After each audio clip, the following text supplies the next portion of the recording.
Hi friends, ఎంతో నోరూరించే బెండకాయ పకోడీ ఎలా తయారు చేసుకోవాలో చూద్దామా. ముందుగా నేనైతే ఒక పావు కిలో బెండకాయలు మాత్రమే తీసుకున్నాను. ఈ బెండకాయలన్నిటినీ ఇలాగా మధ్యలో చూపించిన విధంగా కట్ చేసుకోవాలి. చూడండి, దాంట్లో ఉన్న గింజలు ఉంటాయి కదా, ఆ గింజలన్నిటినీ ఇలాగా తీసేసుకోవాలి.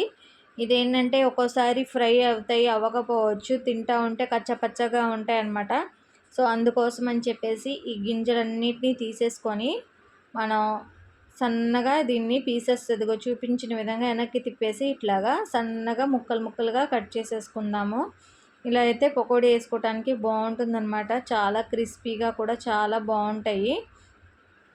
చూడండి, ఇట్లాగా మధ్యలో కూడా కట్ చేసుకొని తర్వాత కూడా ఇట్లాగే సన్నటి పీసెస్ అనేవి కట్ చేసుకుందాము.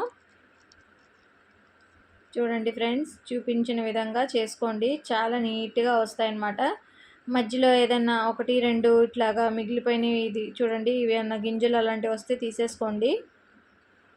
ఇదైతే కనుక చాలా టేస్టీగా ఉంటాయి. ఇప్పుడు వర్షాకాలం కాబట్టి పకోడీలు అలాంటివి అవన్నీ రొటీన్ అయిపోయింది. ఎప్పుడైనా ఇది బెండకాయలతో ఇలా ట్రై చేయండి, చాలా బాగా వస్తాయి. ఈ పీసెస్లో ఉన్న ఇది గింజలు కూడా తీసేసేద్దాము.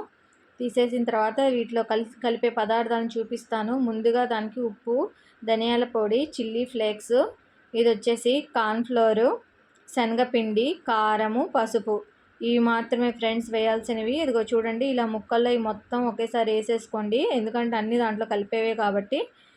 ఇలా ఒకసారిగా స్పూన్తో మొత్తం మనం కలుపుకున్నాం అనుకోండి, కొంచెం పట్టేవి దానికి పట్టుకుంటాయి.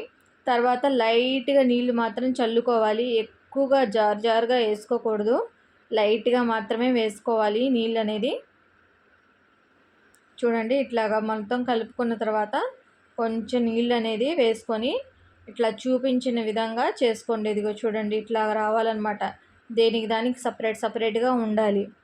అది ఇలా చేసుకున్న తర్వాత కాగుతున్న వేడివేడి నూనెలో ఇలా వేసుకొని మనం ఫ్రై చేసుకుంటే సూపర్ అంటే సూపర్ అన్నమాట. ఇది ట్రై చేయండి. ఉల్లిపాయ పకోడీ చేసుకోవటం కామన్ కాబట్టి ఇలాగ ఎప్పుడైనా బెండకాయతో పకోడీ చేసుకోండి, చాలా టేస్ట్గా ఉంటుంది. ఎప్పుడైనా మనం పప్పుచారు లాంటివి పెట్టుకున్నప్పుడు కూడా ఇంట్లో ఇది ఫ్రై చేసుకొని తిన్నా కానీ బాగుంటుంది అన్నమాట, విడిగా కూడా బాగుంటుంది. ట్రై చేయండి. చూడండి, ఎంతో టేస్టీగా ఉండే బెండకాయ పకోడీ అనేది రెడీ అయిపోయింది.